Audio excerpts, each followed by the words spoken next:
नमस्कार, उत्तराखंड में आपका स्वागत है। मैं हूं राहुल चौहान। खबरों बढ़ने से पहले एक नजर आज की हेडलाइंस पर। धामी सरकार ने उत्तराखंड विज्ञान प्रौद्योगिकी एवं नवाचार नीति 2026 की जारी। आत्मनिर्भर उत्तराखंड को मिलेगा नया आधार। सीएम धामी ने पीएम मोदी को लिखा पत्र, 12 वर्ष के सफल नेतृत्व को सराहा, कहा विकसित राष्ट्र का संकल्प होगा पूरा। उत्तराखंड लोक महोत्सव 2026 का दिल्ली में भव्य आयोजन, देश भर में 500 से अधिक लोक कलाकार देंगे प्रस्तुतियां। 15 जून को कैंची धाम में मेला, स्थापना दिवस मनाने की तैयारियां जोरों पर। 400 कार सेवकों ने कसी कमर, महाप्रसाद का अनादर न करने की अपील। उत्तराखंड के पूर्व सीएम हरीश रावत की तबीयत बिगड़ी, सांस लेने में तकलीफ होने पर दून अस्पताल में किया गया भर्ती। उत्तराखंड में आज गर्मी से राहत के आसार, देहरादून, टिहरी समेत 8 जिलों में बारिश और ओलावृष्टि का ऑरेंज अलर्ट। आप देख रहे हैं के न्यूज, खबरों का सारथी। सीधा चलते खबरों को विस्तार में। खबर नैनीताल से। नैनीताल में उत्तराखंड उच्च न्यायालय ने न्यू टिहरी में सरकारी कर्मचारियों के लिए बने आवासों में कथित अतिक्रमण के मामले पर सुनवाई करते हुए राज्य सरकार से 3 सप्ताह के भीतर स्थिति स्पष्ट करने को कहा है। कोर्ट ने अगली सुनवाई के लिए भी 3 सप्ताह बाद की तिथि निर्धारित की है। मामले में दायर जनहित याचिका में आरोप लगाया गया है कि पूल्ड हाउसिंग सोसाइटी के तहत 1976 में बनाए गए इन आवासों में कई सेवानिवृत्त और स्थानांतरित कर्मचारी अब भी रह रहे हैं, जबकि कुछ आवासों पर बाहरी लोगों का कब्जा है। याचिका में यह भी कहा गया है कि कई लोग किराया नहीं दे रहे हैं। कोर्ट ने 1 जून 2026 की आरटीआई रिपोर्ट को रिकॉर्ड में लेते हुए सरकार से स्पष्ट रिपोर्ट मांगी है और आवास खाली कराने की मांग पर विचार करने को कहा गया है।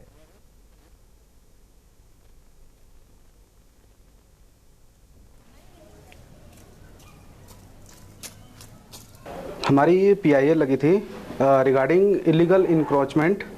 कुछ जो है प्राइवेट पर्सन्स या फिर जो अनऑथराइज पर्सन हैं, तो पूल्ड हाउसिंग सोसाइटी में जिनको आवंटन नहीं होना था वो भी कब्जे में पाए गए हैं। आरटीआई से इन्होंने पहले भी एक्सेप्ट किया था और एक आरटीआई डेटेड 1 जून 2026 है, उसमें भी उन्होंने अवैध कब्जा पाया है।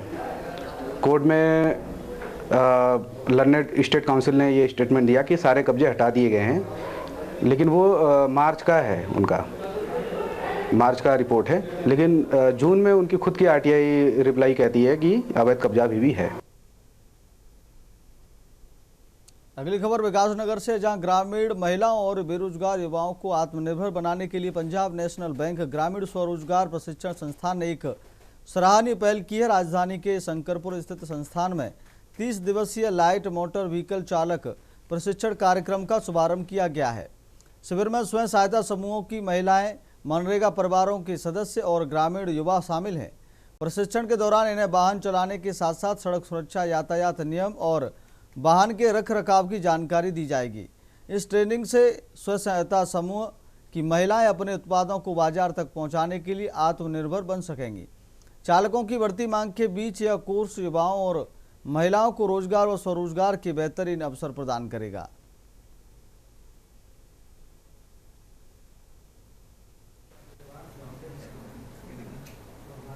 जैसे कि मैं लाइट मोटर वाहन की ट्रेनिंग लेने के लिए आई हूँ। ये फर्स्ट ऑफ ऑल तो ग्रामीण क्षेत्र में समूह की महिलाओं के लिए, और ये बहुत अच्छा काम कर रही है आरसीटी की समूह की महिलाओं को ये ट्रेनिंग दे रही है, क्योंकि कहीं ना कहीं हमारे समूह की जो महिलाएं हैं, बहुत सी महिलाएं उद्यमी हैं और उनको वो ऐसे उद्यम करती हैं जिसके लिए उनको गाड़ी चलाना या गाड़ी वाले की जरूरत होती है। तो मेरे को लगता है ये वाली ट्रेनिंग लेने के बाद वो खुद से ड्राइव करके खुद से अपने प्रोडक्ट को अलग अलग जगह को पहुंचा सकती हैं। जैसे टिफिन सर्विस करती हैं, कपड़े का काम करती हैं या अदर कुछ कॉस्मेटिक का काम करती हैं, तो इसके लिए बहुत ही बेनिफिशियल है। जैसे कि आज यहाँ पहला दिन है एलएमवी ट्रेनिंग का, लाइट मोटर ट्रेनिंग का जो है, ये ट्रेनिंग पहली बार ही यहाँ पर हो रही है। सहसपुर में, देहरादून में पहली बार ये ट्रेनिंग हो रही है और इस ट्रेनिंग से हमारी समूह की महिलाओं को बहुत फायदा होने वाला है, क्योंकि जब महिलाएं अपने आप ही अपने व्हीकल चलाने लग जाएंगी तो इनका हम महिलाओं को एक बहुत दिक्कत होती है कि सामान इधर से उधर कैसे लेके जाएं। प्रोडक्ट वो तैयार कर रही हैं लेकिन उनका जो सामान होता है वो एक जगह से दूसरी जगह ले जाने में उन्हें बड़ी दिक्कत होती है। मैं आरसीटी की ड्राइविंग की ट्रेनिंग के लिए आई हूँ, एलएमवी ट्रेनिंग के लिए, और ये ट्रेनिंग बहुत ही ज़्यादा ज़रूरी है और ये आरसीटी के थ्रू प्रोवाइड करी जाती है। जैसे कि और इस आरसीटी का काम ये है सेल्फ एम्प्लॉयमेंट को प्रमोट करना, और जैसे कि हम लोग जानते हैं कि महिलाएं आजकल गाड़ी चलाती हैं, तो इस ट्रेनिंग का ये मकसद है कि ये हम लोगों को हेल्प कर सके कि आगे चल के हम अपनी कोई फ्रेंचाइज खोल सके और हमें किसी पे निर्भर रहने की जरूरत ना पड़े। ये आज हमारी लाइट मोटर व्हीकल की ट्रेनिंग वगैरह स्टार्ट हुई है और इस ट्रेनिंग का मकसद ये है कि सभी लोग क्या हैं जो हमारे यहाँ पे 30 के 30 स्टूडेंट हैं, ये हमारे यहाँ पे आके अपने क्या ड्राइविंग का पूरा प्रशिक्षण प्राप्त करेंगे। उसके बाद जब ये ट्रेनिंग वगैरह पूरी हो जाएगी उसके बाद ये अपना क्या खुद का वाहन खरीद के या खुद की क्या फ्रेंचाइजी वगैरह खोल के या टूर एंड ट्रैवल के माध्यम से अपना क्या बिजनेस स्टार्टअप कर सकते हैं। अगली खबर की ओर रुख कर लेते। अवैध हथियारों के फर्जी लाइसेंस धारकों के खिलाफ स्पेशल टास्क फोर्स ने अपनी कार्रवाई तेज कर दी है। इसी क्रम में एसटीएफ और काशीपुर पुलिस ने एक संयुक्त ऑपरेशन चलाकर कटोरा ताल क्षेत्र से भारी मात्रा में अवैध हथियार, कारतूस और फर्जी लाइसेंस बरामद किए हैं। मामले का खुलासा करते हुए एसटीएफ एसएसपी अजय सिंह ने बताया कि पुलिस को काशीपुर के कटोरा ताल क्षेत्र में एक स्विफ्ट कार में भारी मात्रा में अवैध हथियार होने का गोपनीय इनपुट मिला था। त्वरित कार्रवाई करते हुए टीम ने पुलिस के साथ मिलकर घेराबंदी की और स्विफ्ट कार का कब्जे में ले लिया। कार की तलाशी के दौरान एक पंप एक्शन बंदूक, एक सेमी ऑटोमेटिक राइफल और 2 मैगजीन, एक सेमी ऑटोमेटिक पिस्टल, एक रिवॉल्वर, 237 जिंदा कारतूस और 7 फर्जी शस्त्र लाइसेंस बरामद हुए हैं।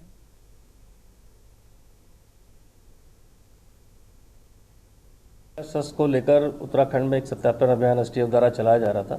इसमें पूर्व में माननीय मुख्यमंत्री जी के निर्देश प्राप्त हुए थे कि बाहरी राज्यों से बहुत सारे शस्त्र धारकों का सत्यापन किया जाए जो उत्तराखंड में आकर यहाँ पर शस्त्रों का प्रयोग कर रहे हैं, और ऐसे कोई फर्जीवाड़े अगर चल रहा है तो उस पर कार्रवाई की जाए। इसको देखते हुए गढ़वाल और कुमाऊं एसटीएफ में 2 अलग अलग टीमें बनाई गई थी और इस टीमों के द्वारा बृहद रूप से सत्यापन अभियान भी चलाया जा रहा था और जो भी गोपनीय इनपुट प्राप्त हो रहे थे उसके आधार पर टीमें काम कर रही थी।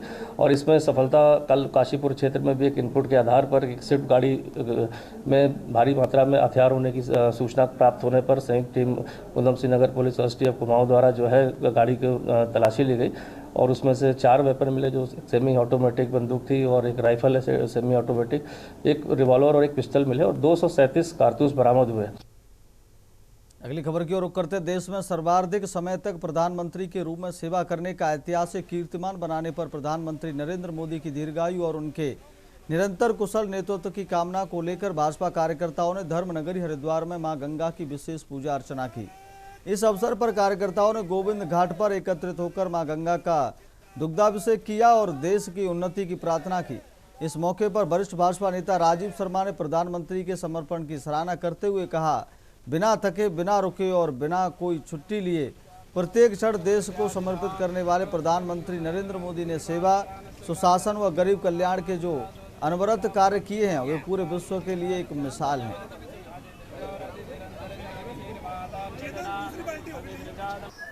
देखिए, ये भारत के जो जब इतिहास लिखा जाएगा तो उनमें गौरवपूर्ण क्षण के रूप में याद किया जाएगा।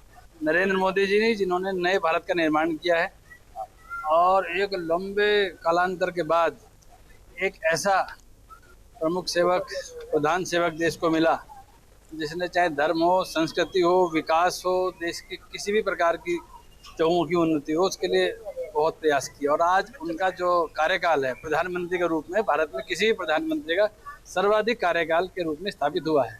हमने मां गंगा से प्रार्थना की है।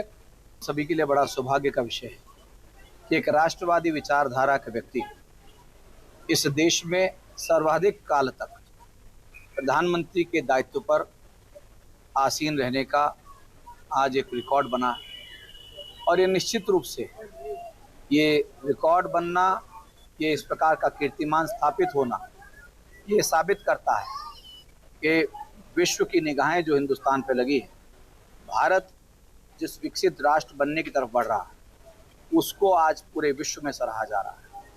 देश का बच्चा बच्चा, देश का प्रत्येक नागरिक मोदी जी जैसे राष्ट्रवादी व्यक्ति को, मोदी जी जैसे व्यक्तित्व को अपने संरक्षक के रूप में, इस देश के प्रधानमंत्री के रूप में बार बार लगातार देखना चाहता है। अगली खबर की ओर रुख कर लेते हैं। खबर हरिद्वार से, जहां पीएम नरेंद्र मोदी के कार्यकाल के 12 साल पूरे होने पर वरिष्ठ संत आचार्य महामंडलेश्वर स्वामी अवधेशानंद गिरी ने उन्हें शुभकामनाएं दी हैं। वीडियो संदेश जारी कर स्वामी अवधेशानंद गिरी ने कहा कि आज देश में उल्लास और आनंद का दिन है। कार्यकाल को लोक मंगल की पावन यात्रा बताते हुए कहा कि बीते 12 सालों में देश ने चौमुखी विकास किया है। सभी क्षेत्रों में पीएम मोदी ने कीर्तिमान स्थापित किए हैं, जिससे भारत दुनिया में मजबूत अर्थव्यवस्था वाला देश बना रहा है।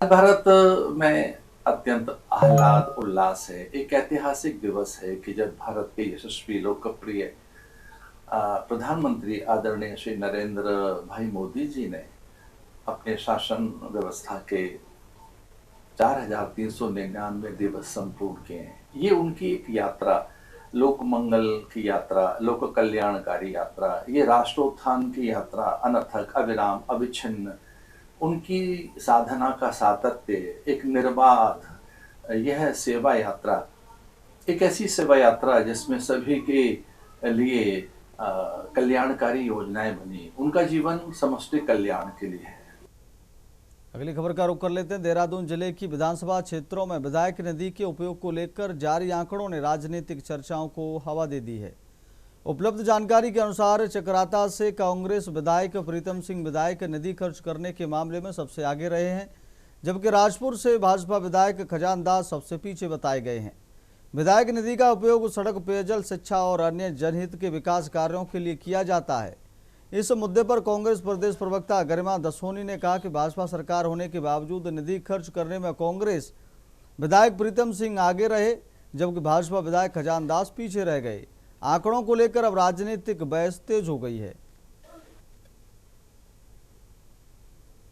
उनसे एक बड़ी रिपोर्ट सामने आई है कि वैसे तो प्रचंड बहुमत की सरकार उत्तराखंड में भाजपा की है, लेकिन विधायक निधि खर्च करने के मामले में धुरंधर साबित हुए हैं प्रीतम सिंह जी, जो चकराता से हमारे विधायक हैं और कांग्रेस पार्टी के नेता हैं। ऐसे में फिसड्डी साबित हुए काबीना मंत्री खजान दास। प्रीतम सिंह जी हजारों की योजनाएं स्वीकृत करा के जनता का जो पैसा है विधायक निधि का, वो जनता को समर्पित करते हैं, लेकिन वहीं भाजपा के विधायक ऐसा समझते हैं कि ये विधायक निधि, सांसद निधि अपने घर से लाए, ये उसमें भी कंजूसी और कोताही करते हैं। अगली खबर की ओर रुख करते हैं। प्रदेश भारतीय जनता पार्टी के मंडल और जिला स्तर के प्रशिक्षण वर्ग पूरे होने के बाद प्रदेश भाजपा मुख्यालय में आज प्रशिक्षण अभियान की समीक्षा बैठक संपन्न हुई। जानकारी देते हुए प्रदेश प्रभारी एवं उत्तर प्रदेश से राज्यसभा सांसद अमरपाल मौर्य ने बताया कि बैठक में सभी जिलों से आए पदाधिकारियों ने प्रशिक्षण वर्ग की विशेषताओं व आगामी समय में प्रदेश स्तरीय प्रशिक्षण वर्ग आयोजित होने के संबंध में चर्चा की गई।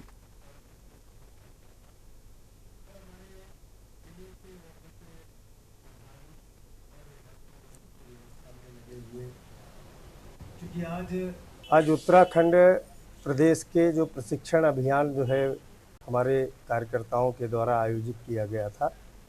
मंडल और जिला के प्रशिक्षण वर्ग संपूर्ण होने के बाद हम सब ने एक समीक्षा बैठक जो है आज तय की थी और समीक्षा बैठक में हम सारे जो है जिलों से उस प्रशिक्षण वर्ग के जो विशेषताएं रहीं उनके संदर्भ में चर्चा किया और चर्चा कर कभी आने वाले समय में प्रदेश के प्रशिक्षण वर्ग होने हैं। देखिए, भारतीय जनता पार्टी का भी मंडल और जिले के प्रशिक्षण समाप्त हुए हैं। उसका प्रशिक्षण के समापन के बाद एक समीक्षा पार्टी द्वारा होती है। हमारे जो जोन के प्रभारी हैं और राज्यसभा के सांसद उत्तर प्रदेश के महामंत्री अमरपाल मौर्य जी, उनका आगमन था। उनके सामने हमारे जिले के सभी जो प्रशिक्षण के प्रभारी थे, हमारे जो प्रशिक्षण टोली की जो प्रमुख लोग थे, उनसे उनकी बैठक हुई है। अगली खबर की ओर रुख करते हैं। नैनीताल स्थित कुमाऊं विश्वविद्यालय के हर्मिटेज भवन में पीएचडी प्रवेश प्रक्रिया के तहत 24 विषयों के लिए 480 अभ्यर्थियों का साक्षात्कार आयोजित किया गया। इंटरव्यू में शामिल छात्र छात्राओं में काफी उत्साह देखने को मिला। नोडल अधिकारी प्रोफेसर नंद गोपाल साहू ने बताया कि साक्षात्कार 30 अंकों का है और इंटरव्यू में प्राप्त अंकों के आधार पर मेरिट सूची तैयार की जाएगी। उन्होंने कहा कि जल्द ही मेरिट सूची जारी कर दी जाएगी, जिसके आधार पर चयनित अभ्यर्थियों को उनकी पसंद के अनुसार कॉलेज आवंटित किए जाएंगे।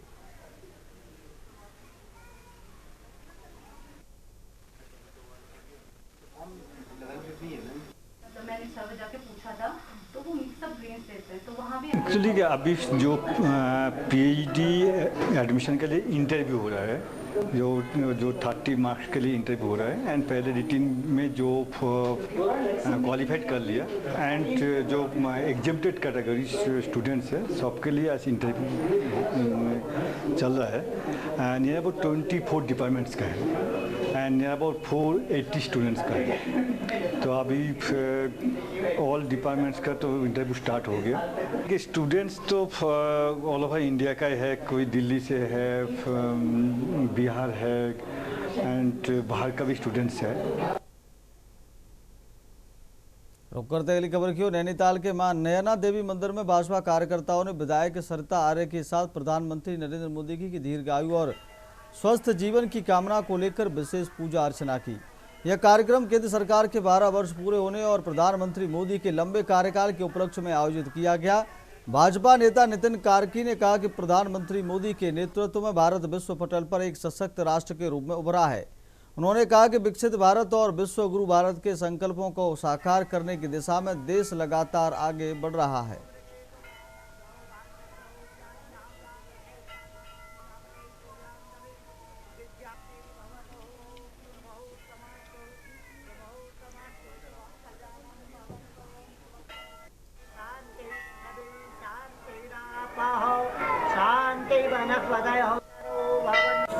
आज हमारे माननीय प्रधानमंत्री नरेंद्र मोदी जी को निर्वाचित रूप से इस देश में सबसे अधिक समय हो चुका है प्रधानमंत्री के रूप में। तो इसी के उस उपलक्ष्य में हम सभी भारतीय जनता पार्टी के लोगों ने मिलकर के उनकी दीर्घायु के लिए और उनके स्वस्थ जीवन के लिए पूजा अर्चना की है, और ताकि वो हमारे देश को इसी तरह से आगे बढ़ाते रहें, हमारा देश यूं ही विकास करता रहे, इसलिए हमने ये पूजा अर्चना की है। देखिए, माननीय प्रधानमंत्री मोदी जी लगातार देश की सेवा कर रहे हैं और आज देश की सेवा करने वाले वो निर्वाचित सबसे ज़्यादा समय बिताने वाले प्रधानमंत्री हो चुके हैं और मुख्य सेवक के रूप में लगातार परिश्रम करना, लोगों की सेवा करना, लोगों के लिए काम करना बिना रुके बिना थके, और इसी कारण से आज जब उनको सबसे बड़ा सेवक बनने का, सबसे लगातार सबसे ज़्यादा समय के लिए सेवक बनने का, मुख्य सेवक बनने का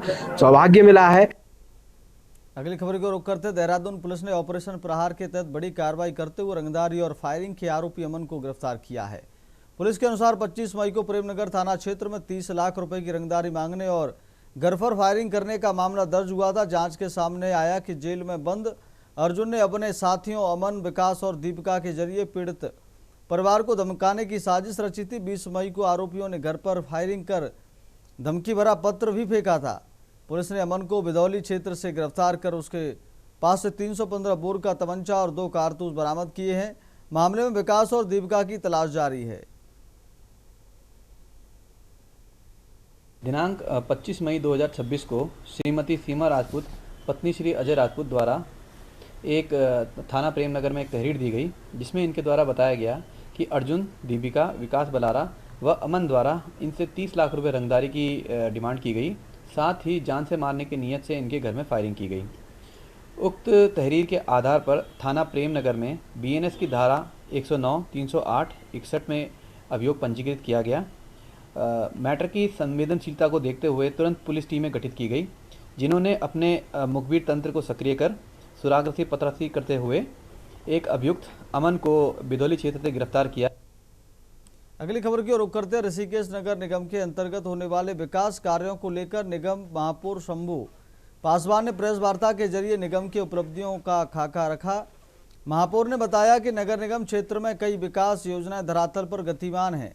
आगामी कुंभ 2027 के बजट से घाटों के नवीनीकरण, सड़कों पर स्ट्रीट लाइट, सड़कों की सफाई सहित शहर को कुंभ से पूर्व कचरा मुक्त करके ऋषिकेश शहर का कायाकल्प किया जाएगा, जिससे करोड़ों की लागत से विभिन्न विकास योजनाएं धरातल पर उतरेंगी।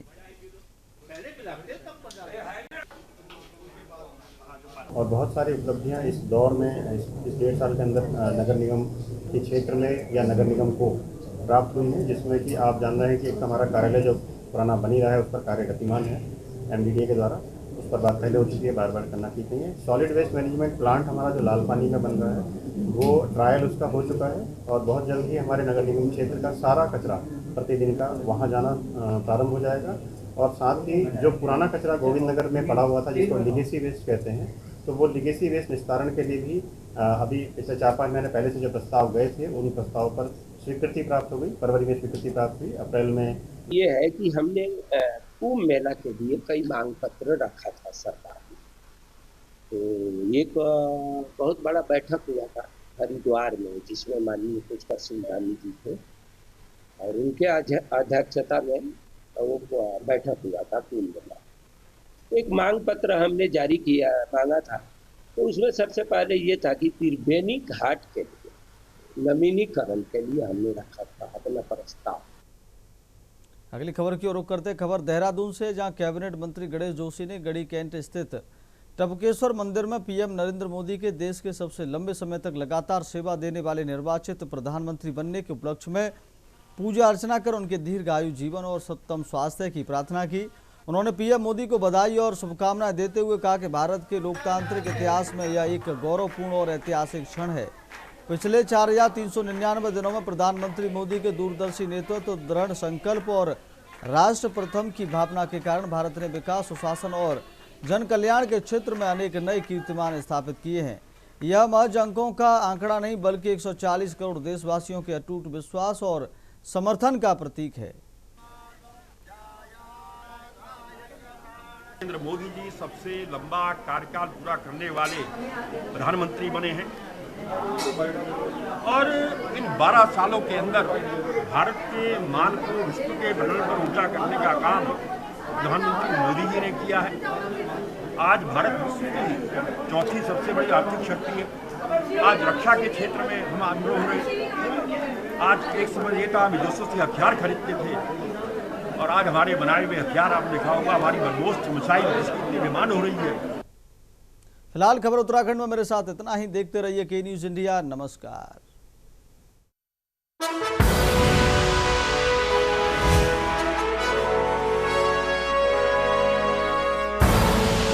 आप देख रहे हैं के न्यूज, खबरों का